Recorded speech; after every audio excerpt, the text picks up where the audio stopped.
ওকে, তাহলে লাস্ট ক্লাসে আমরা কিছু কম্পোনেন্ট আপলোড করছিলাম।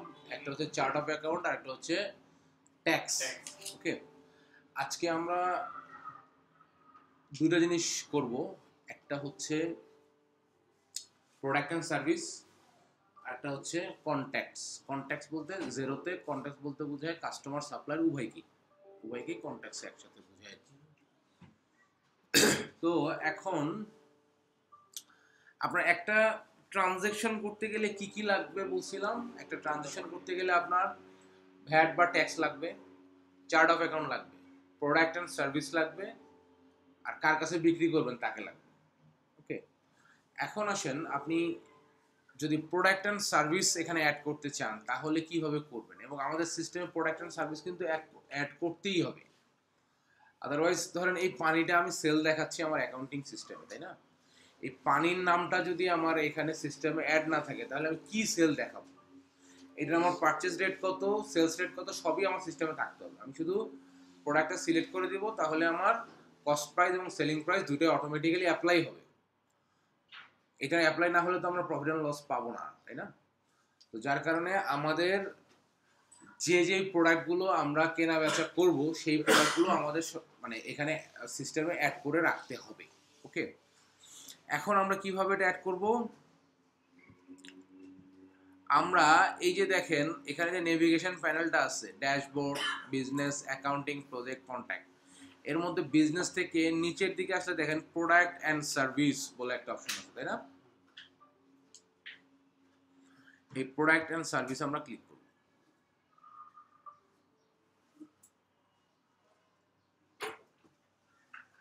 ওকে, এখানে দেখেন প্রোডাক্ট অ্যান্ড সার্ভিসে আসার পর আমাদের এখানে কিন্তু সবই ফাঁকা, মানে আমাদের এখানে কিছু নাই।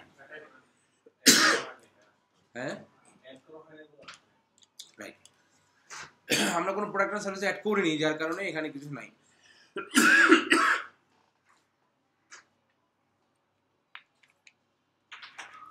ওকে, এখন দেখেন আমরা যদি এখানে প্রোডাক্ট অ্যান্ড সার্ভিস অ্যাড করতে চাই, হ্যাঁ একটু বড় করি, তাহলে এখানে দেখেন তিনটা অপশন, একটা হচ্ছে ইম্পোর্ট, এক্সপোর্ট, আর একটা হচ্ছে নিউ আইটেম। এই তিনটা দিয়ে কি বোঝায়?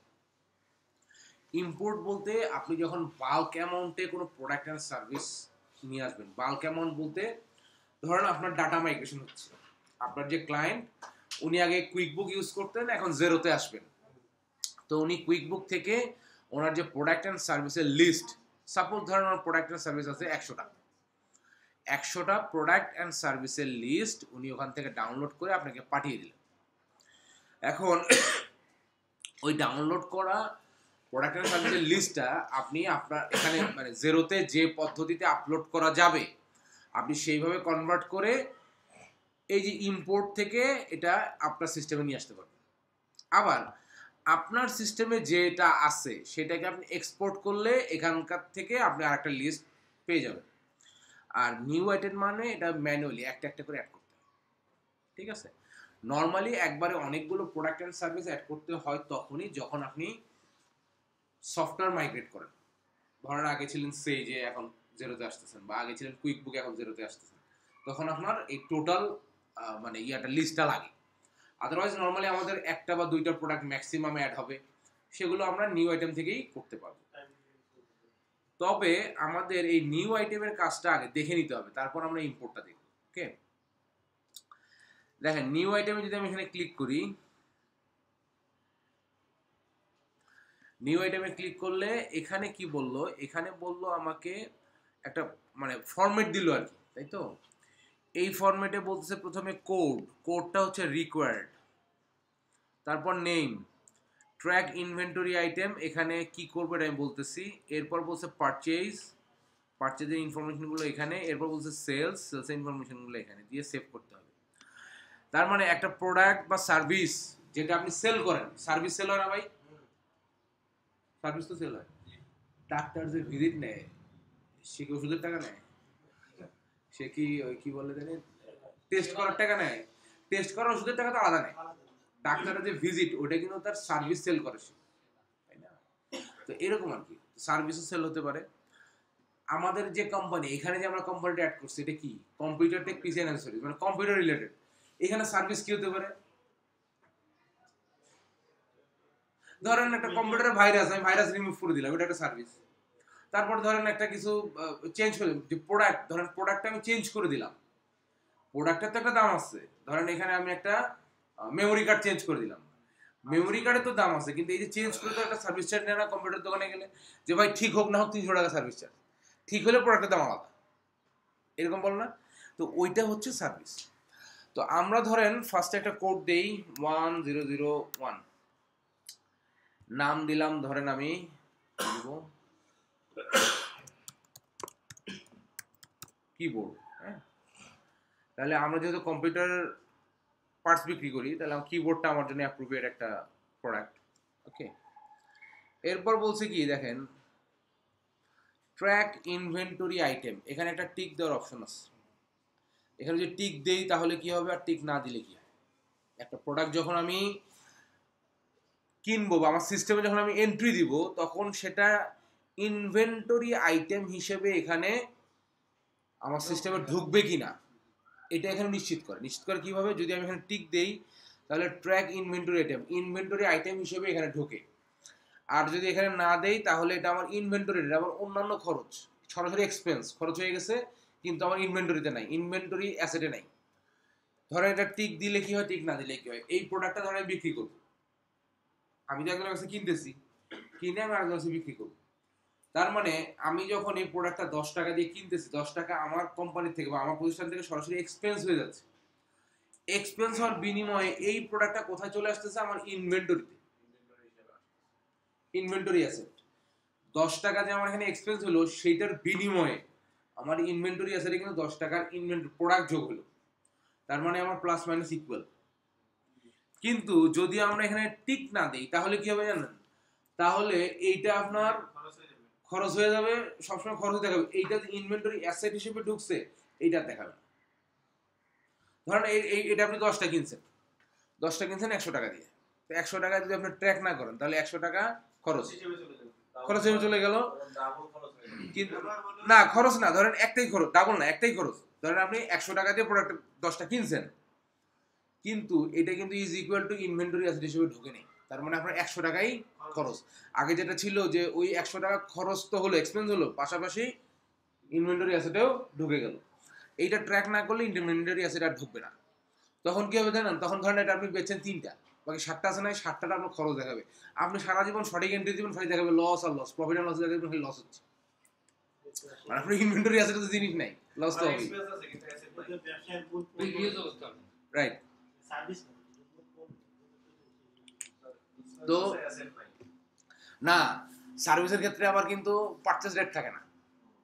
সার্ভিসের, আমরা যদি সার্ভিসকে আমরা পারচেজ করতে পারি, সার্ভিসের জন্য লোক রাখি, সে সার্ভিসটা দেয়, তাকে আলাদাভাবে বেতন দেয়, সেটা অন্য হিসাব। সার্ভিসের কিন্তু কোনো পারচেজ রেট থাকে না, সার্ভিসের সেলিং রেট থাকে। ওকে, তো যার কারণে আমরা এখানে, যেহেতু আমাদের একটা ফিজিক্যাল প্রোডাক্ট, আমরা এটা এখানে টিক দিব। টিক দিলে দেখেন এখানে বলছে কি, একটা ইনভেন্টরি অ্যাসেট অ্যাকাউন্ট এখানে বলছে রিকোয়ার্ড, মানে ইনভেন্টরি অ্যাসেট অ্যাকাউন্ট তাকে ধরায় দিতে হবে। তাহলে ধরেন 630 ইনভেন্টরি বলে আমাদের অলরেডি একটা চার্ট অফ অ্যাকাউন্ট আছে, ডিফল্ট আছে। হ্যাঁ, সেটা এখানে শো করতেছে। এখন আপনি অ্যাজ অ্যাকাউন্টেন্ট যদি মনে করেন যে আমি 630 ইনভেন্টরিতে এটা এই যে রাখবো না, হ্যাঁ, না, চেঞ্জ করা যাবে, এখান থেকে চেঞ্জ করা যাবে। আপনাকে আগে চার্ট অফ অ্যাকাউন্টে গিয়ে এই ইনভেন্টরি অ্যাসেটের এগেইনস্টে আপনি অন্য একটা নাম দিলেন। ধরেন এখানে লেখা আছে শুধু ইনভেন্টরি, ওনারটা পছন্দ হলো না, উনি বললো যে আমি ইনভেন্টরি অ্যাসেট অ্যাকাউন্ট নামেই লিখবো। তাহলে আপনি এটাকে এডিট করতে পারেন, অথবা নতুন করে একটা অ্যাকাউন্ট খুলে এখানে রাখতে পারেন। যেটাই করেন মূল ঘটনা একই। ওকে, খালি সামনের নামটাই চেঞ্জ হবে। তাহলে দেখেন এখানে যদি আমরা এটা তুলে দেই তাহলে ইনভেন্টরি ট্র্যাকিং এর কোনো ব্যাপার থাকে না, খরচ হচ্ছে শুধু সমানে, কিনবেন আর খরচ হবে, লস খাবেন, মানে সিস্টেম অনুযায়ী খালি লস খাবেন। আর এটা যখন ট্র্যাক করবেন তখন আপনার এই যে প্রোডাক্টটা এসে জমা হবে এই ইনভেন্টরিতে 630, এটা হলো গোডাউন। এই চার্ট অফ অ্যাকাউন্ট কি? এই ইনভেন্টরি অ্যাসেট রাখার গোডাউন, তাই না? তাহলে আপনি টাকা খরচ করে কিনতেছেন, আর ইনভেন্টরি অ্যাসেটের এখানে যে এটা জমা হবে সেটা এখানে ট্র্যাক করবে। ওকে, এরপরে দেখেন বলছে পারচেজ ইনফরমেশন। পারচেজ ইনফরমেশন আপনাকে দিতেই হবে, এটা না তুলে দেওয়ার বা এটা ইয়ে করার কোনো উপায় নেই। এখন ধরেন কস্ট প্রাইস, আমার ধরেন তার কেনা দাম হচ্ছে একটা কিবোর্ডের দাম কত, এটা কেনার দাম ধরেন আমার 80 টাকা। এখন বলছে যে এই যে 80 টাকা দিয়ে আমি কিনবো, এখানে আমার একটা চার্ট অফ অ্যাকাউন্ট লাগবে না? খরচ তো করতেছি, তাহলে cost of goods sold account required, এখানে ওই এটাই কস্ট অফ গুডস সোলই আসবে। ওকে, এটা বুঝুন তো সবাই? ওকে, তাহলে ডেসক্রিপশনে কিবোর্ড আছে। এখন তো আপনি ধরেন যেহেতু রেটের একটা ব্যাপার আছে, আপনি এখানে আরো কিছু লিখতে পারেন। কিবোর্ডের জায়গায় লিখলেন A4 টেক, মানে A4 সরি কি লিখলাম, A4 টেক, তাহলে ব্র্যান্ড বোঝা গেল। তারপর লিখলেন ধরেন একটা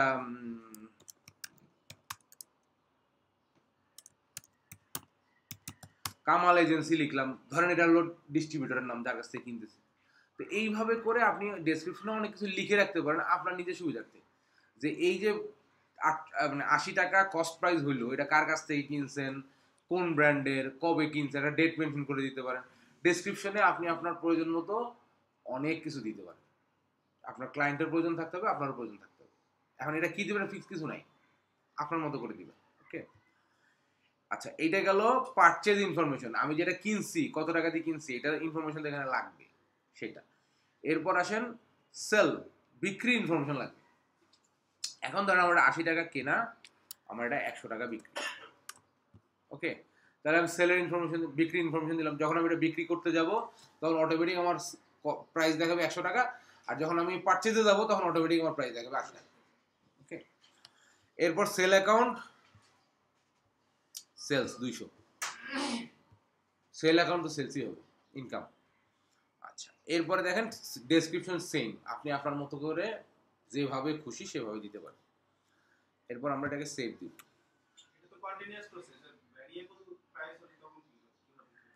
এখন আপনি এটার একটা ওপেনিং ব্যালেন্স দেওয়ার জায়গা আছে। হ্যাঁ, ধরেন আপনি এখন যে কিনতেছেন এইটা কত রেটে কিনছেন, ধরেন 20টা কিনছেন আপনার 80 টাকা রেটে, ওই 20টা কিন্তু আপনার 80 টাকা এবং 100 টাকা যে মানে আপনার পার্চেস এবং সেল রেট এটাই দেখাবে। ওই 20টা যখন আপনার মানে ইনভেন্টরি থেকে বের হয়ে যাবে, তখন ধরেন এরপর আবার আপনার কেনা পড়ছে 100 টাকা, বিক্রি 132, কথার কথা। ওই 20টা বের হয়ে গেলে 21টার থেকে কিন্তু তখন এই রেটে চলে আসবে। মানে আমরা কি করি, ধরেন এই প্রোডাক্টটা কিনছি আমি 10 টাকায়, আমার কাছে এটা 100টা স্টক আছে, এর মধ্যে দাম বেড়ে গেল, তখন কিন্তু আমার 10 টাকায় কেনা প্রোডাক্টটা আমি 15 টাকায় বিক্রি করি, রানিং ভাবে বিক্রি করি। কিন্তু এইসব অ্যাকাউন্টিং সফটওয়্যারে, যে কোনো অ্যাকাউন্টিং বাংলাদেশি যদি লোকালও কেউ বানায়, সে কিন্তু এই সুযোগটা এখানে রাখবে না। বা অ্যাকাউন্টিং এটা আমরা এটা করি ঠিক আছে, কিন্তু অ্যাকাউন্টিং এর কিন্তু এটা প্রিন্সিপাল না, মানে অ্যাকাউন্টিং এটা হয় না। যখন যে রেট তখন সেই রেটে আপনার প্রোডাক্টের দাম কম বেশি হতে হবে। আপনি যেটা বলতেছেন যে কম বেশি হওয়ার বিষয়টা না, এটা এখানে হবে না। হ্যাঁ হ্যাঁ, হতেই পারে। আপনি যখন এটা 10 টাকা দিয়ে কিনবেন তখন এটা বিক্রিও যেভাবে দিবেন সেভাবে হবে। কিন্তু ব্যাপার হচ্ছে যে আজকে দিলেন, আজকে কিন্তু আপনার স্টকে 10টা আছে, 10টা শেষ না হওয়া পর্যন্ত আগে নতুন রেট আসবে না, বুঝছেন?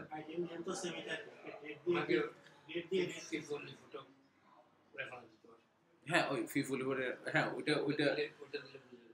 ওই ফার্স্ট কাম ফার্স্ট আউট, আগে যেটা যে রেটে ঢুকেছেন সেটা আগে বের হবে। এই সেম প্রোডাক্টটা যদি এক সপ্তাহ পরে বেশি রেটে কিনা লাগে, তখন কি সেম নামেই আপনি রেট চেঞ্জ করতে পারবেন, নো প্রবলেম। রেট দিয়ে রেট চেঞ্জ হবে, সেম নাম দিয়ে রেট চেঞ্জ হবে, নো প্রবলেম। এখন ধরেন যে আপনার একই প্রোডাক্ট সকালে একদম বিকেলে একদম হচ্ছে, আপনি তার প্রোডাক্টের জন্য নাম তো বারবার চেঞ্জ করা যাবে, সেম নাম দিয়েই হবে, কোনো অসুবিধা নেই। এরপরে আচ্ছা, এইটা আমরা দেখেন এখানে যে কোয়ান্টিটি আছে, দেখেন কোয়ান্টিটি, এই যে প্রোডাক্টটা আমি কিনলাম, কয়টা কিনলাম, এই কোয়ান্টিটি কিন্তু আমরা যে ইয়েটা পেলাম ওখানে কিন্তু দেওয়ার কোনো জায়গা পেলাম না। ঘরটা যেটা একটু আগে সেভ করলাম ওটা কি দেওয়ার কোনো জায়গা ছিল? এবং এখানেও নাই। এই কোয়ান্টিটি একভাবেই শুধুমাত্র এখানে দেওয়া যায়, জেরোতে। এটা জেরোর সিকিউরিটি বলেন, এটা জেরোর আপনি কি বলেন সিকিউরিটি বলেন বা লুফলস যেটাই বলেন, ভালো মন্দ যেভাবেই নেন, এটা সিস্টেম একটাই, সেটা হলো এই যে যখন আপনি ইম্পোর্টে আসবেন, ইম্পোর্টে আসলে দেখেন দুইটা জিনিস, একটা হলো আইটেম আর একটা হলো ওপেনিং ব্যালেন্স। ওপেনিং ব্যালেন্স শুধুমাত্র আপনি ইম্পোর্ট করে দিতে পারবেন, ম্যানুয়ালি একটা একটা করে ওপেনিং ব্যালেন্স আপনি বসাতে পারবেন না। এখন ধরেন আজকে থেকে আপনি জিরো শুরু করতেছেন, আপনার হাতে প্রিভিয়াস প্রোডাক্ট থাকতে পারে না, ট্রায়াল ব্যালেন্স থাকতে পারে, তো সেটা আপনি বসাবেন কি করে, সেটা যে ইম্পোর্টে গিয়ে কিভাবে বসাতে হবে আমি দেখাবো। মানে সিস্টেম ওই একটাই, হ্যাঁ, মানে আপনি ম্যানুয়ালি একটা একটা করে একটার ইয়ে দিতে পারবেন না সব। হ্যাঁ হ্যাঁ, অ্যাড করা যাবে। ওপেনিং ব্যালেন্স আপনি দিতে গেলে ওই ওই ইম্পোর্টে গিয়ে দিতে হবে, এক্সেল ফাইলে নিয়ে দিতে হবে, বুঝছেন? ওকে, আমি দেখাচ্ছি একটু পরে। তাহলে আমরা ম্যানুয়ালি প্রোডাক্টটা অ্যাড করা পারবো কিনা ইনশাল্লাহ। এই ভিডিও যদি আপনি দেখেন পারবেন আশা করি। এখন আসেন, যদি ইম্পোর্ট করতে হয় তাহলে কি করবেন? ইম্পোর্টে গেলে তো দেখাইলাম দুইটা জিনিস, একটা হচ্ছে আইটেম, আইটেম মানে এই যে এটা প্রোডাক্টের নাম, আর ওপেনিং ব্যালেন্স হচ্ছে ব্যালেন্সে কয়টা প্রোডাক্ট আছে, ইনভেন্টরিতে কয়টা প্রোডাক্ট থাকবে, এটা হচ্ছে ওপেনিং ব্যালেন্স। তাহলে ওপেনিং ব্যালেন্সটা আমরা একটু পরে দেখি, আগে আইটেমটা দেখি কিভাবে অ্যাড করব। আইটেমে গেলাম, যাওয়ার পর দেখেন ও বলতেছে যে এই আইটেমটা যদি আপনি আপলোড করতে চান তাহলে ডাউনলোড টেমপ্লেট করতে হবে, একটা টেমপ্লেট আছে ওর কাছে অবশ্যই। এই টেমপ্লেটটা যদি আমি ক্লিক করি তাহলে টেমপ্লেটটা ডাউনলোড হচ্ছে, দেখেন।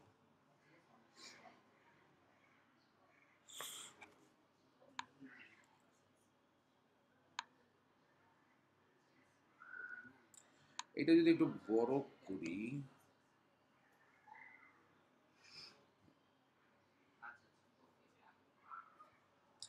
দেখেন এইখানে যে কলামগুলো আছে, এই কলামগুলোর হেডিংগুলো কি কি দেখেন।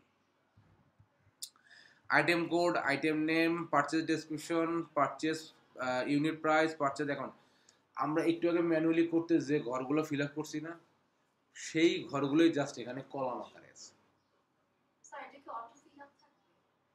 না, এই হেডিংটা থাকবে, কিন্তু এখানকার যে আইটেম কোড বা আইটেম নেম এগুলো তো দিবেন আপনি, আপনার ক্লায়েন্টের কাছে যে প্রোডাক্ট। ধরেন একজনের ক্লায়েন্ট বিক্রি করে অনলাইনে ওষুধ বিক্রি করে, তার প্রোডাক্ট হলো ওষুধ।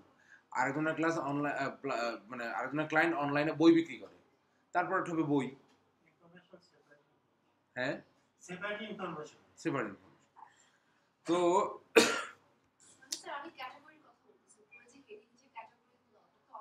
হ্যাঁ, এটা অটোমেটিক থাকবে। এটা না না, এটা এটা এইটাতে কখনো হাতি দেওয়া যাবে না স্যার, সিস্টেম থেকে এখানে। হ্যাঁ, মানে এটা হলো আমরা ডাউনলোড টেমপ্লেট দিলাম না, টেমপ্লেট দেওয়াতে একটা টেমপ্লেট মানে হেডলাইন গুলো সহ এটা অটোমেটিক ডাউনলোড হয়েছে। এখন এই হেডলাইন ওয়াইজ আমরা ইনফরমেশন গুলো বসাবো। না, এডিট করার স্কোপ আছে, আপনি চাইলে এটা ডিলিটও করতে পারবেন, করে দিতে পারবেন, কিন্তু করা যাবে না। কিন্তু স্যার আমি এখানে ডিলিট করে দিলে এটা কি যদি আপলোড দেই ওটা ম্যাচ করবে? ম্যাচ করবে না, ম্যাচ করবে, এটা তো করা হলো।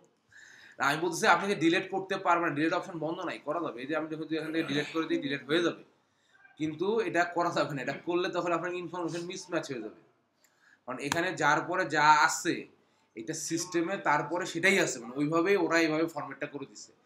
আপনার যদি ধরেন এই যে পারচেজ ডেসক্রিপশন এটা যদি না থাকে, এটা ফাঁকা থাকবে, কিন্তু এটা ডিলিট করা যাবে না, বুঝতে পারছেন? আমি দিলে দিলাম, না দিলে না দিলাম, হ্যাঁ, কিন্তু সিস্টেমে থাকতে হবে। মানে এটা মানে এখান থেকে কোনো কিছু ডিলিট করা যাবে না, কোনো একটা কলাম ডিলিট করা যাবে না, ইনফরমেশন না থাকলে ফাঁকা। ওকে, এখন আসেন আপনাদেরকে এই ইয়াটা আমি দিছিলাম না, জেরোর হচ্ছে কি বলে সমস্ত ক্লাসের ইনফরমেশন একটা লিংক দিছিলাম না, সেটার মধ্যে গেলে আপনারা ক্লাস টু, হ্যাঁ ক্লাস টুর মধ্যেই পাবেন। এইখানে দেখেন প্রোডাক্ট অ্যান্ড সার্ভিস, এটা যদি আমি ওপেন করি, এখানে দেখেন এটা ধরেন আমার ক্লায়েন্ট আমাকে ইনফরমেশনগুলো পাঠাইছে, আমার প্রোডাক্টের কোড কি হবে, আইটেম ডেসক্রিপশন, পারচেজ ইউনিট, তারপর হচ্ছে কতগুলা কি ডিটেল ইনফরমেশন উনি আমাকে পাঠাইছে। এখন উনি যে আমাকে এই জেরোর যে ফরম্যাটটা আমরা নামাইলাম এই ফরম্যাট অনুযায়ী পাঠাবে এমন তো কোনো কথা নেই, উনি তাতে কিছু জানে না, উনি ওনার মতো পাঠাই দিচ্ছে। আমাদেরকে এখন ওই ফরম্যাট অনুযায়ী এখান থেকে ইনফরমেশনগুলো কপি করে বসাতে হবে। ওকে, তাহলে চলেন আমরা আগে ফরম্যাটে যাই।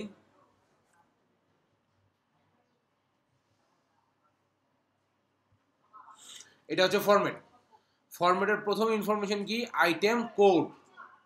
এখন আমরা ক্লায়েন্টের কাছ থেকে যেটা পেয়েছি সেখানে যাই দেখি আইটেম কোড প্রথমেই আছে, তাহলে আইটেম কোডটা আমরা কপি করি। হ্যাঁ হ্যাঁ নিজের মতো করে বসাতে হবে। আইটেম কোড কিন্তু রিকোয়ার্ড বলছে না, আইটেম কোড থাকতে হবে। এখন ওখানে যদি আইটেম কোড না থাকে, ক্লায়েন্ট যদি না থাকে, তাহলে ক্লায়েন্টকে নক দিতে হবে যে ভাই তুমি তো আইটেম কোড দাও না, কিন্তু এটা রিকোয়ার্ড, আমি কি আইটেম কোড নিজের থেকে বসাই নিবো নাকি তুমি আবার তোমার মতো করে দিবা। ও যদি বলে না আমি দেবো, বলে তাহলে পাঠাও আগে। আর যদি বলে না তুমি তোমার মতো বসাও, তাহলে আপনি আপনার মতো করে বসাই দিবেন। তাহলে আইটেম কোড আমরা এখান থেকে কপি করলাম, কপি করে এই যে আইটেম কোড এইটার নিচে এখানে পেস্ট করে দিব। তাহলে ওইখান থেকে একটা ইনফরমেশন আমার টেমপ্লেটে, যেটা টেমপ্লেটটা আমি কি বলে এটাকে আপলোড করব, সেই টেমপ্লেটে বসলো। এরপর বলা আছে কি টেমপ্লেটে আইটেম নেম। এখন আমরা এখানে দেখি আইটেম নেম আছে কিনা। এই যে এটা আইটেম নেম,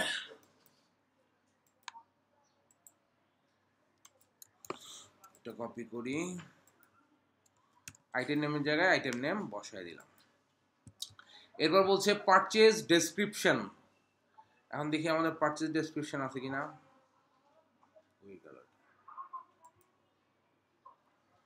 হ্যাঁ, পারচেজ ডেসক্রিপশনে কি করছে দেখেন, পারচেজ ডেসক্রিপশনে এই যে প্রোডাক্টের যে নাম, এই নামটাই বসায় রাখছে। যদি কোনো কিছু না থাকে তাহলে আমরা নামটা বসাবো, আর যদি প্রত্যেকটা আলাদা আলাদা ডেসক্রিপশন থাকে তাহলে ডেসক্রিপশন আমরা কপি করে বসাবো। আর যদি ক্লায়েন্ট বলে যে ভাই আমার প্রত্যেকটা আলাদা আলাদা ডেসক্রিপশন তোমাকে বানাইতে হবে, তাহলে বলো কোনো সমস্যা নাই, কাজ আমি করে দিব, সময় লাগবে 2 দিন বেশি, টাকা লাগবে $50 বেশি। কারণ প্রত্যেকটা আইটেমের ডেসক্রিপশন লেখা তো আপনার কাম না, আপনি তো এটা খুঁজে খুঁজে বের করে করে লিখতে হবে। হ্যাঁ অনেক টাফ। হ্যাঁ, এই জন্য প্রতিটা কাজেরই কিন্তু মূল্য আছে।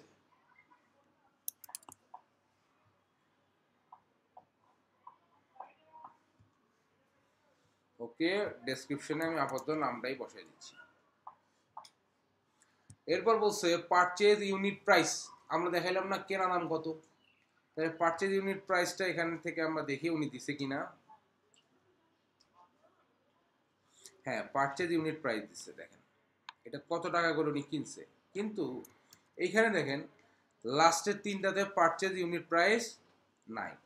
কারণ কি? কারণ হচ্ছে এই লাস্টের 3টা দেখেন, এই 3টা হচ্ছে সার্ভিস, এই 3টা প্রোডাক্ট না। এটা কি virus spyware cleaner removal, virus removal. তারপর বলছে desktop laptop upgrade and installation. Upgrade তো আমি কোনো কিছু প্রোডাক্ট লাগাই দিচ্ছি না। এরপর বলছে ব্রোকেন হার্ডওয়্যার রিপেয়ার, হার্ডওয়্যার ভেঙে গেছে রিপেয়ার করে দিচ্ছেন, এগুলো কি সার্ভিস। এই জন্য সার্ভিসের গুলোর কোনো পারচেস প্রাইস, কস্ট প্রাইস থাকে না, এটা শুধু সেলিং প্রাইস থাকে। এরপর এখানে বলছে কি পারচেজ অ্যাকাউন্ট। পারচেজ অ্যাকাউন্ট মানে কি, এই যে আমরা এই সবগুলা পারচেজ করব, এটা কোন অ্যাকাউন্টে হিট করবে? Cost of goods. ওটার নাম্বার কত? 310 মনে আছে? এর আগে দেখছিলাম 310। সার্ভিসের রেট থাকবে না ওখানে, ফিগুলো কি খালি থাকবে না, শুরু করা কোথায় সার্ভিসের যেগুলো রেট নাই ওখানে ফিগুলো না, এটা কিছু লেখা লাগবে না, ফাঁকাই। আচ্ছা, এখানে যদি আপনাদেরকে আমি দেখাই,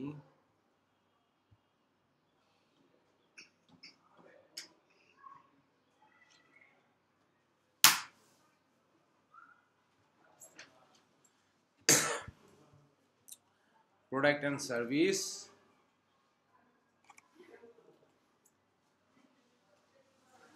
নিউ আইটেম। এখানে পারচেজ ইনফরমেশনে বলছিল কি কস্ট প্রাইস কত ছিল সেটা বসাইছি। এই যে এখানে আছে না পারচেজ অ্যাকাউন্ট, এখানে কত ছিল? কস্ট অফ গুডস সোল্ডের অ্যাকাউন্ট নাম্বার কত?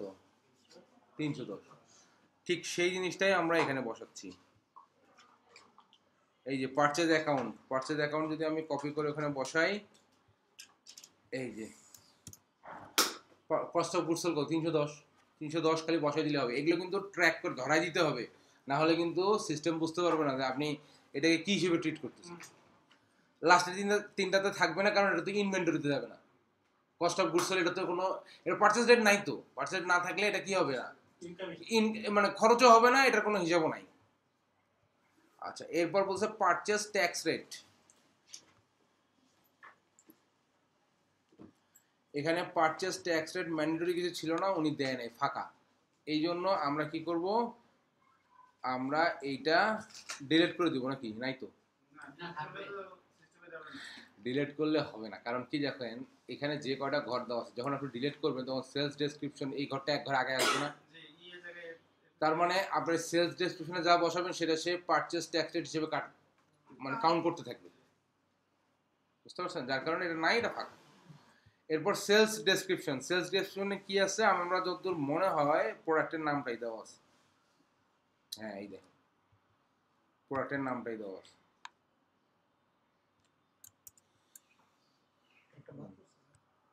হুম, ও ওটা বাদ করছেন চিকিৎসা করার দিকে, চোখে কম দেখতেছে।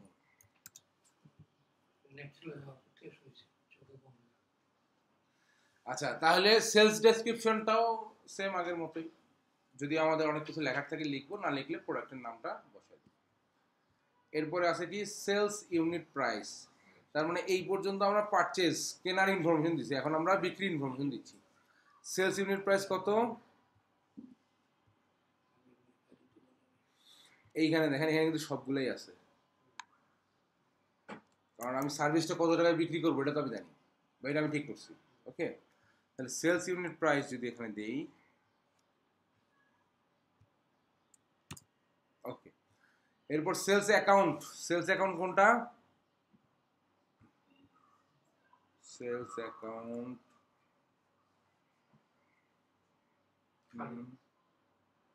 না, সেলস অ্যাকাউন্ট দেখেন এখানে সেলের জায়গায় আমরা যখন বিক্রি রেট দিয়েছিলাম 100 টাকা কিবোর্ডের ক্ষেত্রে, সেলস অ্যাকাউন্ট ঠিক করছিলাম কত? 200। সেলস অ্যাকাউন্ট 200 নাম্বার দিতে হবে 200। হ্যাঁ হ্যাঁ হ্যাঁ,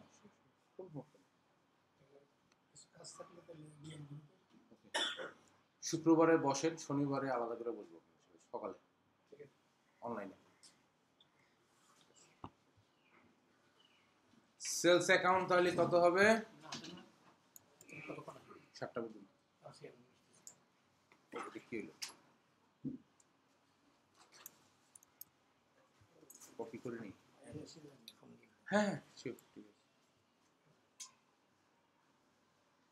সেলস আরে আচ্ছা আসতেছি, ঠিক আছে। হ্যাঁ ঠিক আছে।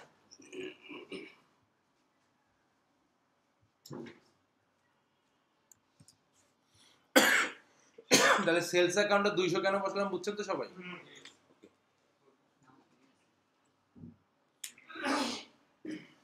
সেলস ট্যাক্স রেট নাই, বসাইলাম না। আসলে সেলস ট্যাক্স রেট আসলে ওইভাবে ইন্ডিভিজুয়াল আগে থেকে দেওয়াও পসিবল না। স্যার যেহেতু নাই সেখানে কি জিরো জিরো দেওয়া যাবে না, এখানে জিরো দেওয়া যাবে। পুরো ব্ল্যাক রাখতে হবে। আপু এটা লাগাই দেন, গেটটা লাগাই দেন। আচ্ছা এরপরে বলছে কি ইনভেন্টরি অ্যাসেট অ্যাকাউন্ট, ওই যে টিক দিছিলাম মনে আছে? ইনভেন্টরি অ্যাসেট এখন কত ছিল?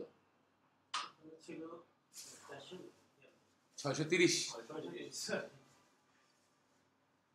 এই যে দেখেন, এই যে ইনভেন্টরি অ্যাসেট অ্যাকাউন্ট হচ্ছে 630। হ্যাঁ, ইনভেন্টরি অ্যাসেট অ্যাকাউন্ট লাগবে তো, ইনভেন্টরি অ্যাসেট অ্যাকাউন্ট না হলে ওই যে প্রোডাক্টটা কিনবেন ওটা ইনভেন্টরি অ্যাসেটকে আমরা ট্র্যাক করব, তাই না? আচ্ছা এটা এখান থেকে কপি করে বসাবো আমাদের ফরম্যাটে, ইনভেন্টরি অ্যাসেট অ্যাকাউন্ট। মানে ইনভেন্টরি অ্যাসেট অ্যাকাউন্ট লাস্ট দিনটা বাদ যাবে কেন? কারণ সার্ভিস তো আর ইনভেন্টরিতে থাকে না, এই জন্য লাস্ট তিনটা ওখানে নাই। Cost of goods sold account কত? 310। যথারীতি এটা সার্ভিসের ঘরে যাবে না।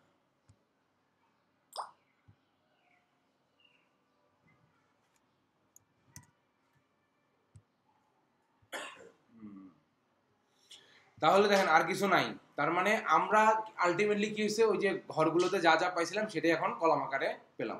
তাহলে আমরা ক্লায়েন্টের কাছ থেকে যা পাবো বা ওনার কাছে যা নিতে পারবো সেটা নিয়ে এই ফরম্যাটটা বা এই কি বলে যে যেটা আমরা ডাউনলোড করবো ফরম্যাট, সেটার হেডিং এর নিচে নিচে এক্সাক্ট ওই ইনফরমেশনগুলো বসাই দিব। এখন যদি আমি এটাকে সেভ করি, save as, stock inventory item,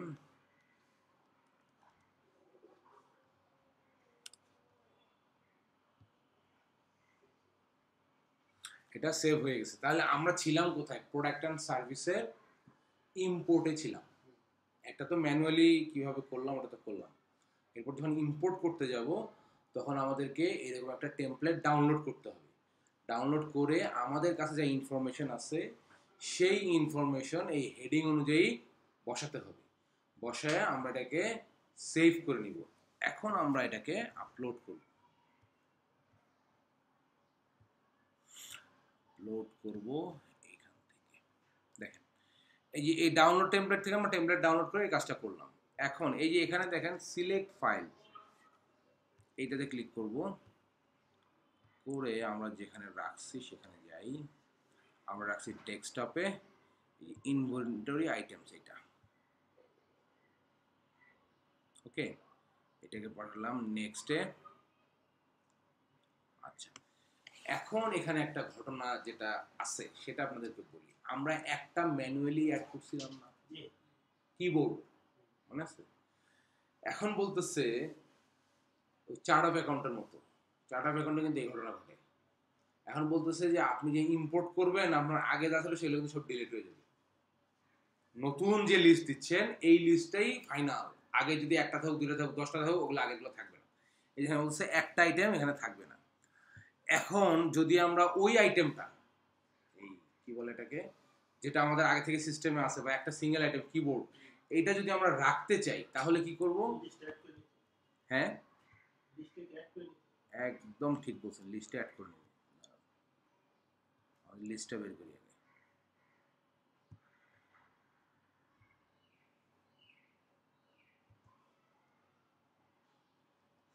এই যে এইটা লিস্ট একটু আগে বানাইছি আমরা। হ্যাঁ, এখন ধরেন কিবোর্ডটা যদি আমি অ্যাড করতে চাই, আমি একটা রো এখানে যোগ করে নিই।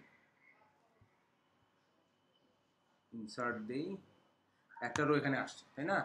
শুরু হয়েছে কত? 1001 থেকে প্রোডাক্টের কোড। প্রোডাক্টের কোড যদি আমি দেই 100000, হবে না? হবে। আইটেম নেম হচ্ছে কিবোর্ড। পারচেজ ডেসক্রিপশনে দিছিলাম, এর আগে কি ছিল ওরা দিছিল, আইটেম নেমটাই দিছিল, এটা আমরা কপি করে দিলাম। ইউনিট প্রাইস, পারচেজ প্রাইস কত দিয়েছিলাম? 80। পারচেজ অ্যাকাউন্ট সেম 310, এটা তো আর চেঞ্জ হবে না। ট্যাক্স রেট দিলাম না। ডেসক্রিপশনে কি প্রোডাক্টের নাম আলাদা হবে নাকি? একই হবে। তাহলে এটাকে আমরা কপি করে এখানে বসাই। এবার সেলস ইউনিট কত দিয়েছিলাম? 100 টাকা। 80 টাকা এখানে, 100 টাকা বিক্রি, 100 টাকা। সেলস অ্যাকাউন্ট 200, যা আছে তাই। ইনভেন্টরি যেহেতু physical product same, cost of goods sold same.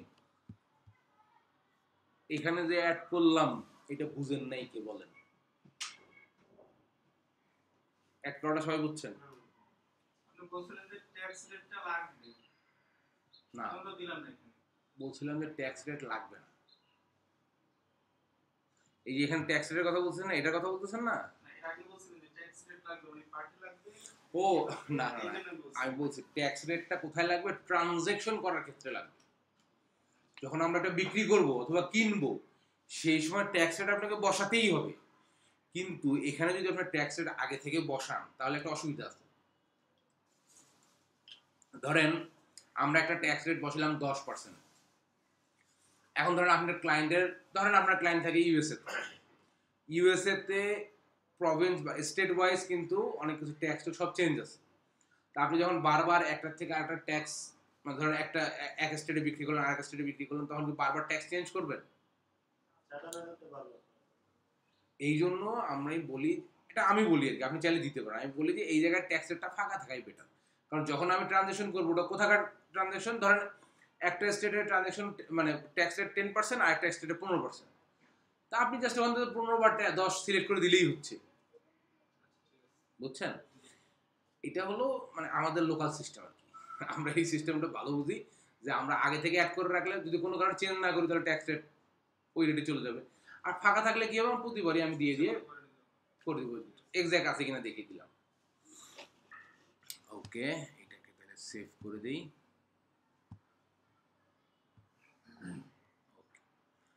এখন যদি আমি এটাতে আসি, এখন দেখেন সিলেক্ট ফাইল দিব, ফাইল দিয়ে আমার এই যে ইনভেন্টরি এইটাকে ওপেন করে দিব, দিলে পরে দেখেন এইটা CSV তে এখানে সেভ হয়েছে। এখন আমি করব নেক্সট। এখনো বলতেছে তোমার একটা আইটেম থাকবে না, কারণ ওইটা আমি এই লিস্টে আনছি ঠিকই, কিন্তু ওখান থেকে তো ডিলিট করে দিই, সিস্টেমে তো আছে। আগে দেখাচ্ছিল কি তোমার এটা। আচ্ছা, এখন যদি আমি কমপ্লিট ইম্পোর্ট দেই, দেখেন এখানে কিন্তু আমার এখন পর্যন্ত কিবোর্ডটা আছে কেন? একটু আগে আমি যে লিস্টের মধ্যে ঢুকেছি, যদি আমি লিস্টের মধ্যে না ঢুকাইতাম তাহলে কিবোর্ড ছাড়া বাকি সব আসতো, কারণ কিবোর্ডটা অটোমেটিক ডিলিট হয়ে যেত। আপনার আগে যদি 200 প্রোডাক্ট থাকে, পরে যদি আপনি 3টা শুধু ইম্পোর্ট করেন, আগে 200 মুছে যাবে, 300 থাকবে, 3টা থাকবে। তার মানে এটা ইম্পোর্ট করার ক্ষেত্রে খুব সাবধান, আগে দেখে নিতে হবে যে আগের প্রোডাক্ট আছে কিনা। থাকলে দরকার পড়লে আগের লিস্টটাকে আমরা এক্সপোর্ট করে নিব। এই যে এখানে একটা এক্সপোর্ট আছে না, এই যে এক্সপোর্ট, আগের লিস্টটাকে দরকার পড়ে আমরা এখান থেকে CSV তে এক্সপোর্ট করে নিব, নিয়ে নতুন লিস্টের সাথে আগের লিস্টে নিচে জোড়া দিয়ে দিব, কপি করে পেস্ট করে জোড়া দিয়ে দিয়ে একবার যখন আপলোড দিব, তাহলে আগের লিস্টে আগের সিস্টেমে যা থাকুক না থাকুক সবই চলে যাবে। আমার এই কথাটা বুঝেন নাই কে বলেন? বুঝছেন তো? যদি বুঝে থাকেন তাহলে এই ভিডিওটা দেখে আরেকবার প্র্যাকটিস করতে হবে, তাহলে একদম মাথায় ঢুকে যাবে। ওকে, এখন আসেন ম্যানুয়াল প্রোডাক্ট ইম্পোর্ট দিতে পারলাম, ম্যানুয়াল প্রোডাক্ট এন্ট্রি দিতে পারলাম, আবার একটা CSV ফাইলে নিয়ে ইম্পোর্ট করতেও পারলাম। কিন্তু এখন পর্যন্ত এটা ঘটনা যেটা বাকি আছে সেটা হলো কোনটা কতগুলা প্রোডাক্ট, এটা কিন্তু আমার কাছে এখনো জানা নেই। আচ্ছা, এখন আমরা যেটা করব, আমরা কোনো একটা নতুন প্রোডাক্ট মানে এখানে ইম্পোর্ট করার পর অবশ্যই সেই প্রোডাক্টের কোয়ান্টিটি আমি এখন যে ফরম্যাট দেখাবো এই ফরম্যাটে নিয়ে আপলোড করতে হবে, তা না হলে ম্যানুয়ালি এটা দেওয়ার এখানে কোনো সিস্টেম নেই। ওকে, আচ্ছা এখন আসেন আমরা যাই এই যে এই জায়গাটাতে যে বলছিলাম যে ইম্পোর্টের ক্ষেত্রে দুইটা জিনিস, একটা হলো আইটেম, এই যে এখন এইমাত্র যেটা করলাম প্রোডাক্টগুলো ইম্পোর্ট করা, এটা হলো আইটেম, আর এটা হলো ওপেনিং ব্যালেন্স। এখানে যদি আপনি যান তাহলে এখানে একটা ডেট দিতে হবে, বলতেছে যে what is the date of your opening balance, opening balance কবে থেকে দিচ্ছেন। এই ডেটটা কিন্তু খুবই ইম্পর্টেন্ট। এর কারণটা হলো, ধরেন ডেটটা দিলেন আপনি আজকের 25/2/2025, এই ডেটে আপনার সব ওপেনিং ব্যালেন্স।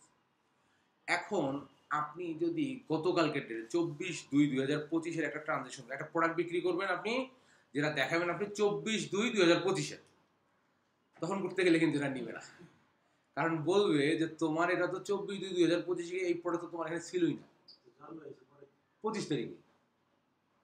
বুঝছেন কি বিষয়টা? যার কারণে আপনার কোম্পানির ক্লায়েন্টকে জিজ্ঞেস করতে হবে, ভাই কোম্পানি কবে দিয়ে শুরু করছেন, ওই ডেটটাই দিতে হবে, তা না হলে ওটার যদি আগের কোনো এন্ট্রি দিতে যায় তা সেটা কিন্তু আর দেওয়া সম্ভব না। ওকে, আচ্ছা এটা আমরা একটু আগায় দিই কেমন? এইটা ধরেন আমরা 2021 সাল দিয়ে রাখি আপাতত, জানুয়ারি মাস। ওকে, 1 জানুয়ারি, তার মানে আমরা এখানে 2021 সালের 1 জানুয়ারির থেকে এই যে প্রোডাক্টগুলো এগুলো মানে ইম্পোর্ট করা দেখাচ্ছি, মানে প্রোডাক্টের কোয়ান্টিটি আমি ইম্পোর্ট করা দেখাচ্ছি। তাহলে 2021 সালের 1 জানুয়ারির পরের যে কোনো ডেটে আমরা সেল দেখাতে পারবো। আবার 30 ডিসেম্বর 2020 গেলে কিন্তু সেল হবে না, কারণ ওই ডেটে প্রোডাক্ট এখানে ছিলই না, আসছে কবে? 2021-এর 1 জানুয়ারি। আচ্ছা, ডাউনলোড টেমপ্লেট আগের মতো একটা, এখানে দেখেন সিঙ্গেল অ্যাকাউন্ট কোনটা 630, আসলে কোয়ান্টিটিটাই তো আসলে 630 যাবে, তাই ইনভেন্টরিটা এতক্ষণ গেছে কি প্রোডাক্টের নাম, ইনভেন্টরিতে যাবে কোনটা? মেইনলি যাবে তো সংখ্যার উপরে ডিপেন্ড করবে না কত টাকা গেছে, কত টাকার ইনভেন্টরি অ্যাসেট আছে, তো যার কারণে এটা 630 থাকবে। আমরা যদি এখন টেমপ্লেট ডাউনলোড করি, একটা টেমপ্লেট ডাউনলোড হয়েছে, এটাকে ওপেন করি। এখানে কি কি আছে দেখেন, এখানে বলছে আইটেম কোড আমাদের কাছে আছে, এরপরে বলছে আইটেম নেম আমাদের কাছে আছে, এরপরে বলছে ইনভেন্টরি অ্যাসেট ইনভেন্টরি অ্যাসেট মানে এই যে 630।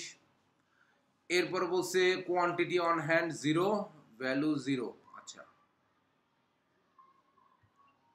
এইটা এইটা এইটা ভ্যালু 0 তো হওয়ার কথা না। একটু, ও সরি, এটা তো টেমপ্লেট, আমি ভুলেই যাচ্ছি বারবার। টেমপ্লেটে ওটা 0 আছে, ওটা আমার ইনফরমেশন দিয়ে ওটা বসাইতে হবে, সরি। আচ্ছা, এখন ঘটনা হলো যে আমি যে কোয়ান্টিটির জন্য যখন নামাইলাম তখন ও আমার এই আইটেম কোড আর হচ্ছে এই নামগুলো পাইলো কই? এটা তো দেওয়া আছে। এগুলো তো আমি একটু আগে আপলোড করছি, তাই না? যার কারণে এগুলো দেওয়া আছে, এগুলো সবই পাইছে। ও পায়নি কোনটা? ও পায়নি কোয়ান্টিটি অন হ্যান্ড, কয়টা আমার হাতে আছে এটাও জানে না, আর বলছে টোটাল ভ্যালু কত এটাও জানে না। এখন আমরা ক্লায়েন্টকে বলবো যে ভাই আপনার কি কি আপনার প্রোডাক্ট আপনার হাতে আছে লিস্টটা দেন। আপনার কয়টা কয়টা আছে এটা জানানো। আচ্ছা, এখন সে জানাইলো, এখন আমরা দেখি সে কি জানাইছে।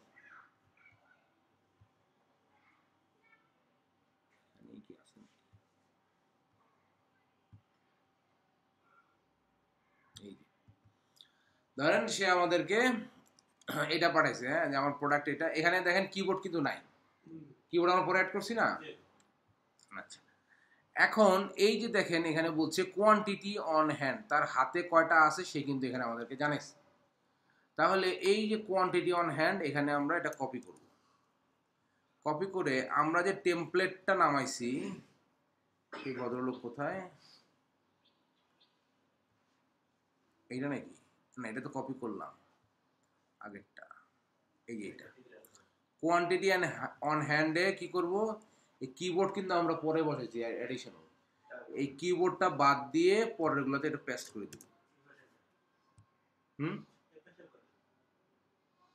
ও সরি, ওটা তো ভ্যালু, সরি।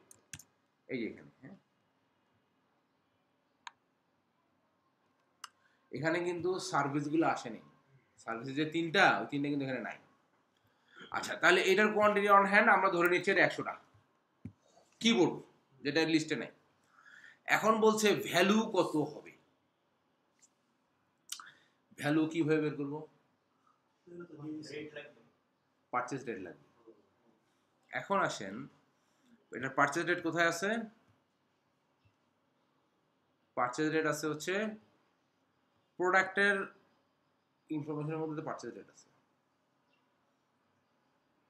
ডেস্কটপে যাই,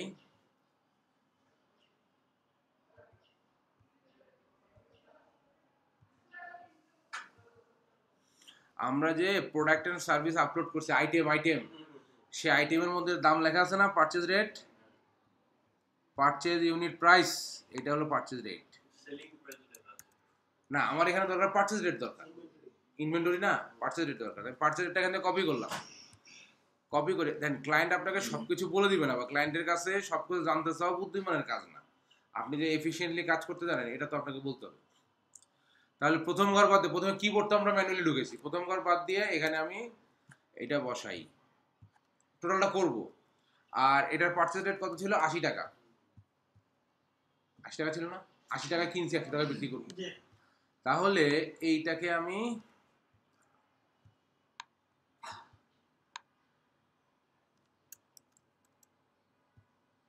এখানে ধরেন বসাইলাম।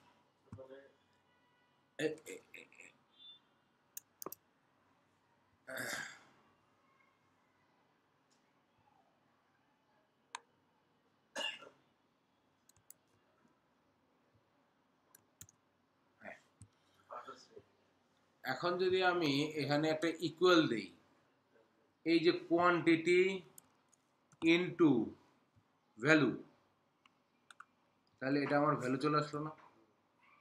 100টা হাতে আছে, 80 টাকা দাম পারচেজ রেট। এখন যদি আমি এইটাকে টান দেই, তাহলে আমার সবগুলোর ভ্যালু আসবে কিনা? টোটাল ভ্যালু আসবে না? এখন আমরা কি করব, এইটাকে কপি করব, কপি করে এই ভ্যালুতে যা করব আমরা পেস্ট স্পেশাল ভ্যালু। এটা কেন করলাম? কারণ এইখানে প্রতিটার মধ্যে দেখেন উপরে সূত্র আছে, তাই না? এই সূত্র সহ কিন্তু নিবে না, হ্যাঁ। এই যে টোটাল ভ্যালু, এই টোটাল ভ্যালু অন হ্যান্ড আর টোটাল কোয়ান্টিটি অন হ্যান্ড। তাহলে টোটাল কোয়ান্টিটিটা আমার কাছে দেয়া আছে, আমি ভ্যালুটা বের করলাম কোনটা দিয়ে, টোটাল কোয়ান্টিটি আর আমার পারচেজ প্রাইস এটা দিয়ে। তাহলে তাই হবে না 800, মানে যদি আমার 80 টাকা আমার যদি পারচেজ প্রাইস হয় আর 100টা যদি আমার হাতে থাকে তাহলে টোটাল ভ্যালু কত দাঁড়াবে? 8000 টাকা। ওকে, সেটা এখানে আছে দেখেন। এইটা বুঝেন নাই কে বলেন?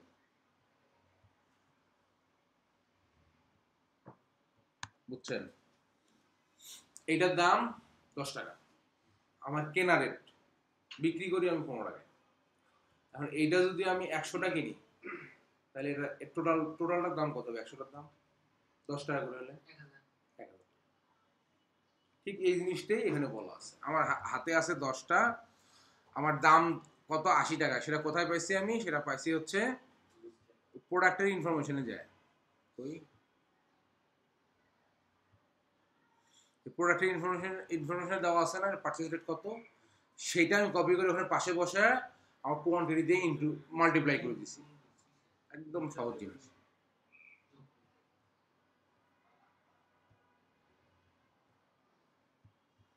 তাহলে আমি টোটাল ভ্যালু পাই গেছি এখানে। হ্যাঁ,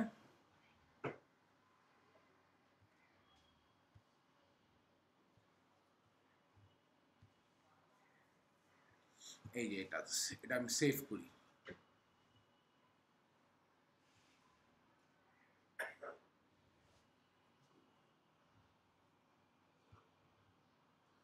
সেভ করলাম, কেটে দিলাম। এখন আমি এই ফাইলটা আপলোড করবো যেটা সেভ করলাম। ব্রাউজারে যাব, ডেস্কটপে যাব, ডেস্কটপে গেলে যে ইনভেন্টরি ওপেনিং ব্যালেন্স এইটা ওপেন করলাম, করে নেক্সট করলাম। এখন দেখেন এই যে এখানে 3,05,219 টাকা আসছে না, আমরা যা টোটাল ভ্যালু যেটা ওটা টোটাল করলে কিন্তু এই অ্যামাউন্টই হবে। ওকে, এবং এই পুরোটা কোথায় যাবে? 630-এ ইনভেন্টরি অ্যাসেটের যে চার্ট অফ অ্যাকাউন্ট সেখানে ঢুকে যাবে। Complete import.